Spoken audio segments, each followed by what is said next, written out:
80.000 koperasi telah dibentuk dan tiap koperasi akan memiliki 2 kendaraan truk. Wah, bayangkan SMK bisa tiba-tiba muncul lagi tuh. Gara-gara itu kan pasti SMK tidak ingin ketinggalan. Nggak ada masalah. Kita mungkin tidak usah diberi fasilitas apa-apa, nggak perlu. Biar kompetisi di pasar saja. Sekarang berapa sih harganya yang bisa dijual nanti? Hitungan terakhir 95, tapi nanti kalau sudah produksi massa tentu saja ada rekalkulasi lagi. Tetapi yang kita juga sekarang ini bingung, pesanan sudah kira-kira lebih dari 6.000. Dan Pada kapasitasnya setelah uji emisi, setelah nanti sertifikat uji tipe ini kami pegang, perkiraan saya bisa 3 sampai 4 kali lipat yang pesan. padahal kemampuannya baru 200-300. Kira-kira 200 sampai 300. Jadi kalau Mas Tommy mau pesan sekarang, nunggunya 3 tahun. Begitu sangat istimewanya mobil ini. Dan itu kalau memang ada pesanan dari pemerintah. Tapi adalah Agrinas kalau saya nggak salah ya, yang megang infrastruktur Koperasi Merah Putih itu. Dia sedang juga disorot karena mengimpor kendaraan pick up dari India tuh. Kalau nggak salah ratusan ribu tuh impor pick up. Pak Menkyu, Agrinas beli 105.000 mobil pick up India buat Kopdes Merah Putih. Itu dari APBN, alokasi anggarannya berapa?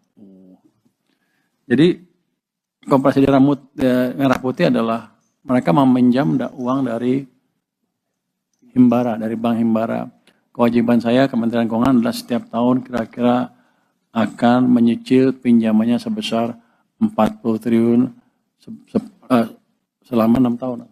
6 tahun ke depan. Ini ternyata itu utang kan dari bank. Sekarang sudah import katanya 35.000 unit kendaraan dari India untuk operasional.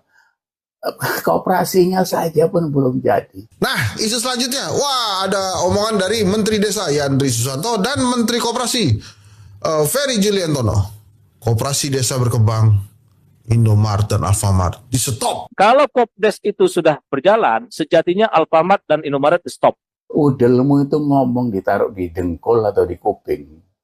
Saya nggak tahu, asal ngomong saja, orang yang nggak punya skill diangkat jadi menteri. Terus seperti ini, asal mangap saja. Beginilah strategi licik bisnis pemerintah. Mau bangun bisnis koperasi desa, tapi mematikan bisnis orang lain. Alfamart, Indomaret yang udah menyerap ratusan ribu tenaga kerja aja bisa dimatiin. Besok-besok bisa Warung Madura yang dimatiin. Karena dianggap mengancam bisnis koperasi desa. Pantes aja SPBU Sel cabut di Indonesia. Pemerintahnya rupanya takut bersaing. Laknat. Saya kira pemerintah harus berpihak, Pak. Buat apa kita membangun Kopdes tapi Alfamart sama Indomaret atau sejenisnya merajalela? Dan itu akan menjadi ancaman bagi Kopdes. Saya setuju. Kopdes jalan, Alfamart cukup sampai di situ, Pak. Sudah 20.000 lebih Alfamart dan Indomaret. Dan luar biasa itu merajalelanya. Dia lagi. Betul itu. Kekayaannya sudah terlalu menurut saya untuk Republik ini. Kalau ngomong itu ya pakai otak gitu. Nanti dibilang bodoh, marah. Saya baca tadi katanya itu dapat kredit 3 miliar satu koperasi. 2,5 miliarnya untuk bangunan. Ini ternyata itu utang kan dari bank. Bayar bunganya 50 juta per bulan. Sama cicilan atau tidak, saya nggak tahu itu. Ini dari mana dapat 50 juta sebulan bayar bunga itu? Kalau 3 miliar dikurangi 2,5 miliar, modal kerjanya 500 juta. Dapat apa 500 juta itu untuk ngisi satu koperasi yang katanya ada apotik, ada macam-macam 7 unit bisnis usaha di situ. Supaya kalian tahu ya, saya mengikuti jumlahnya Indomaret itu di nasional itu lebih kurang 24 sampai 25 ribu. Jadi omsetnya itu 1 tahun 70 triliun.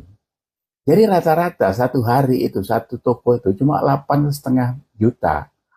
Itu yang mereka hasilkan sekarang. Tapi karena manajemennya bagus, karyawannya cuma 3 orang 2 shift, ya bisa ditutup memang.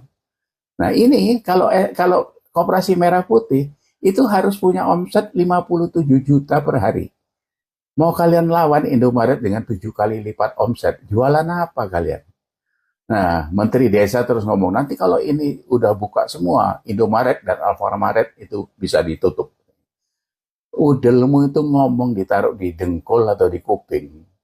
Saya nggak tahu, asal ngomong saja, orang yang nggak punya skill diangkat jadi menteri.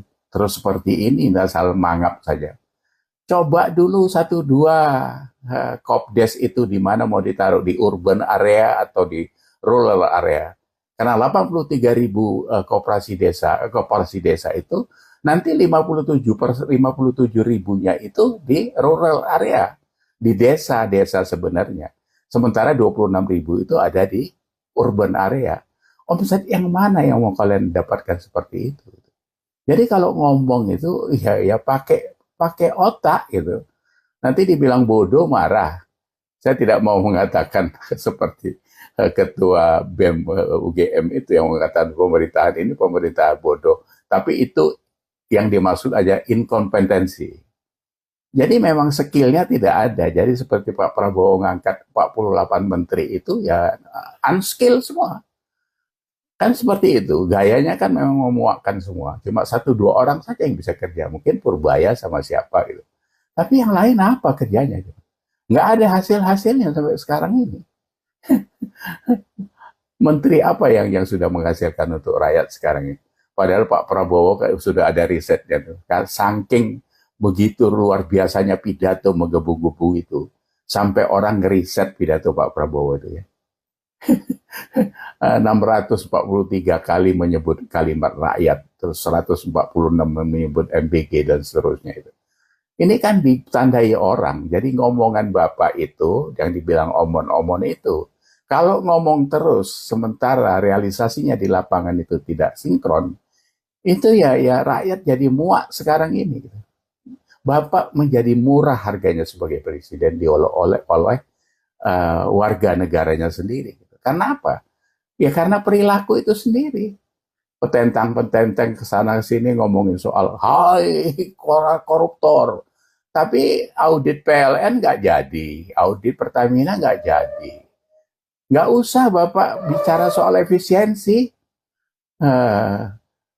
Korupsi itu aja dari beberapa BUMN itu di stop, itu Bapak bisa dapat 1.000 sampai 1.500 triliun. Percaya Bapak, itu untuk nutup MBG dan sebagainya sudah nggak bermasalah. Karena dari sana itu dari dulu sumber korupsi yang besar di situ ada. Kenapa nggak itu dikerjakan dulu?